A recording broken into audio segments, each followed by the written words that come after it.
Algebra 1 students, this is Mr. Bear, and I am going to finish working on the first half of the set of notes that we did. And this is the first time I've done my face in one of these screencast-o-matic videos, so we'll see how that goes. So Algebra 1 students, as you will see, this is a continuation of our notes on quadratic graphs and their properties. And so we're going to go ahead and continue those notes. YouTube does limit me on what I can actually upload in terms of time, so I do have to kind of keep an eye on that. So that's why we had to separate this video into two parts. So number 5 says graph, also identify the domain and the range. And so what I want you to do, and part of this is to save time, but what I want you to do is go ahead and pause the video. I want you to create a 4-column table for that function. All right, folks, I hope you actually did pause your video. You probably noticed that I already created a scale on my graph. And so one of the things that you guys will notice in this unit also is that I really don't mind if you find all of these values from your calculator, whether you use a TI or whether you use Desmos. It doesn't matter to me if you get those from your table in your calculator. That's cool with me in this unit, unless it actually gives you a 4-column t-table like we've done here.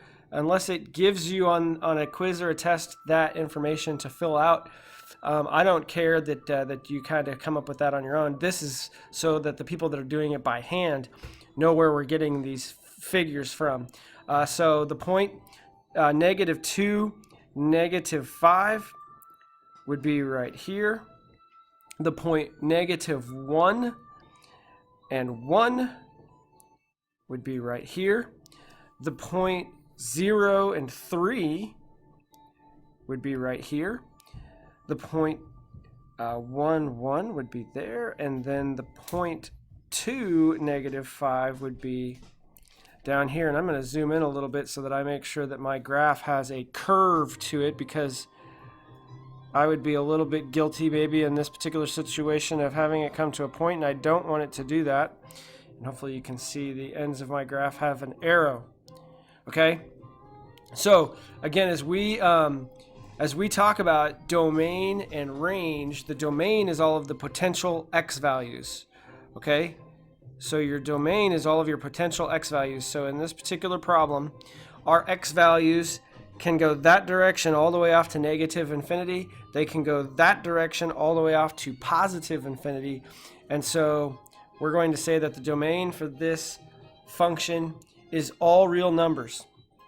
We're going to say that the range, which includes all of the potential y values, the range of this is going to go, the end behavior of this graph is going to go that direction and that direction all the way off to -infinity. But it does have what we call a maximum up here at the vertex of our parabola. Okay, and so we have a maximum at 3. So at 3, y values cannot exist anymore, and they can include 3, okay, but they cannot be greater than 3. So y values must be less than or equal to 3. And if you wanted to say that the other direction, okay, if some people can't handle writing that direction, so you could say y is less than or equal to 3, or you could say 3 is greater than or equal to y. And so that would be the domain and the range for number 5. Let's move on to number 6. Okay, so it says graph, and also identify the domain and the range. Okay, so for number 6, it says graph, also identify the domain and range. I'm going to get my values from Desmos. I'm using Desmos to find my x and my y coordinates. And so what I'm going to do is I'm going to scale my x-axis right here. I'm going to scale that by every other. So 1, 2, 3, 4, and 5. And then obviously go in the other direction as well. 1, 2, 3, 4, and 5. I'm going to scale my y-axis. I'm gonna count by twos. So 2, 4, 6, 8. That would be 10, and then that would be 20. All right. And then this would be 2, 4, 6, 8. 2, 4, 6, 8, 10. So this would be negative 10, and then this would be negative 20. All right. So my values would be negative 2 and 17. So 2 and 17. 10, 12, 14, 16, 17 would be right there. Okay? Negative 2, 17. Negative 1, negative 1. Okay, so this would be negative 1 here. And negative 1 would be, this is 2, so negative 1 would be right there. Okay? Then I have 0, negative 7. So the vertex of my parabola would be there. 1, negative 1.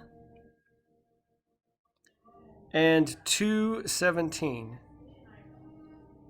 2, 17. So I'm going to zoom in just a little bit to draw the curve of my graph. Because remember, we don't want our graph to come to a point. Zoom out a little bit so I can find those points. I missed a little. All right. That is a perfectly straight curve, or a perfectly well-proportioned curve. I did not mess up at all. I don't do a very good job of erasing with this pen either. So, because if I try to erase that little piece right there, watch what happens. It erases that whole chunk. All right, so I've got my parabola drawn there, or sketched there. But it also says to identify the domain and the range. The domain, again, is all of the potential x values.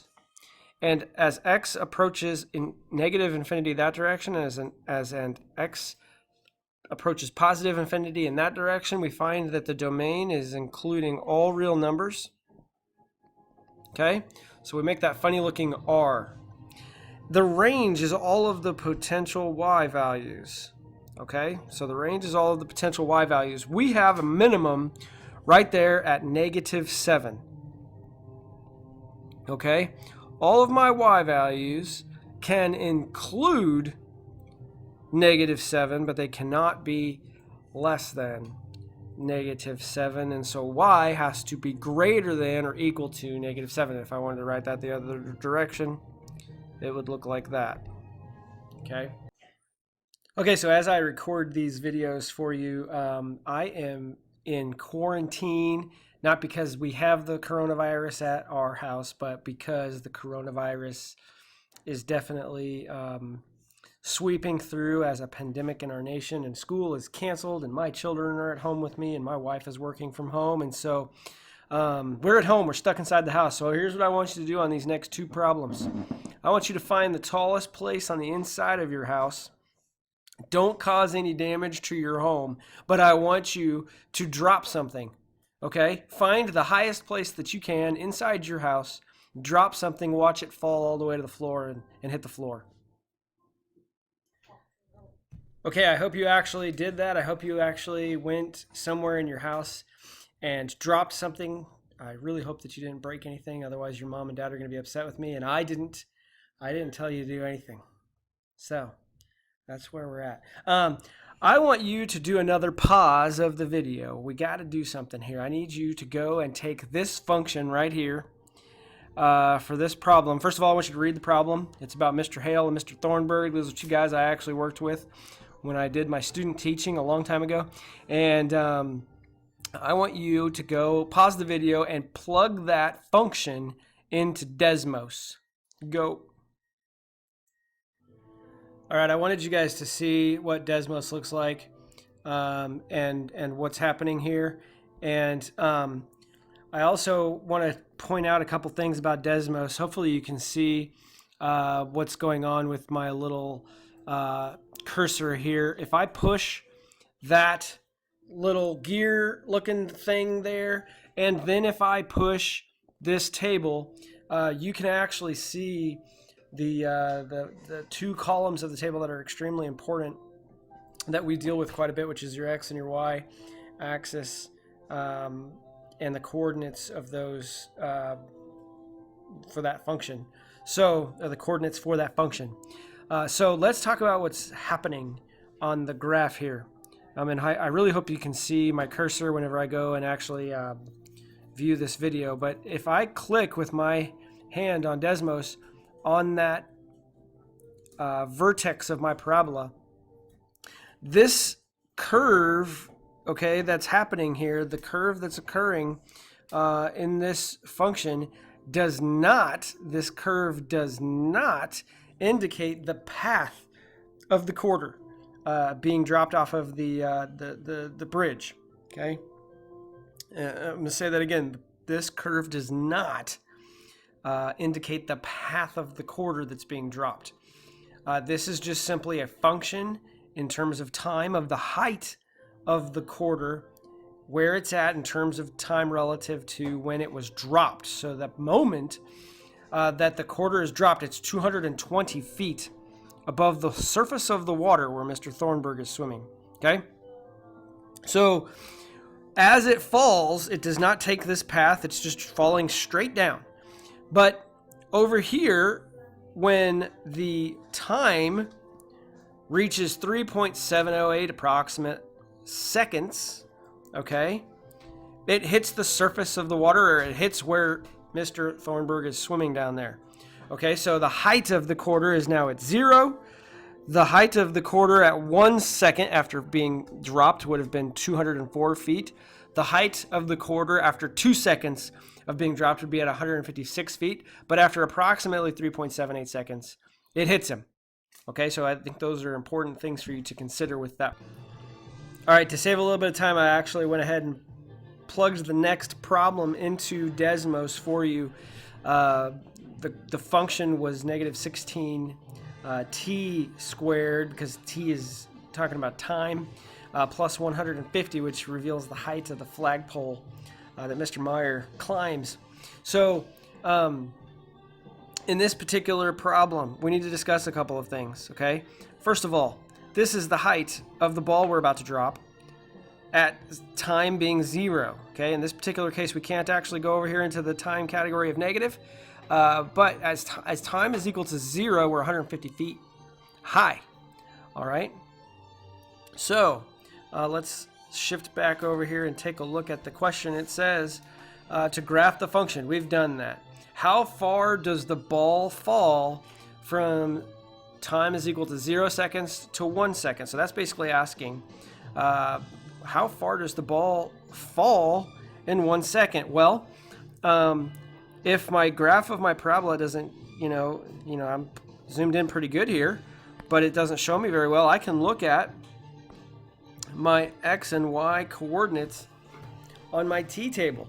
All right, so from 0, it's at 150 feet, to 1 second, so the ball has fallen 16 feet there. All right, so the ball, how far does the ball fall? It fell 16 feet in that first second. And then the second, or this question C, does the ball fall the same distance from 1 second to 2 seconds as it did in 0 to 1 second? So let's go back and take a look. Well, from 1 second to 2 seconds, it fell 134 feet to 86 feet. All right, so the answer to that, does the ball fall the same distance? No, it does not fall the same distance. It fell a lot more because gravity causes things to speed up as they fall. Okay, and that concludes your notes for today.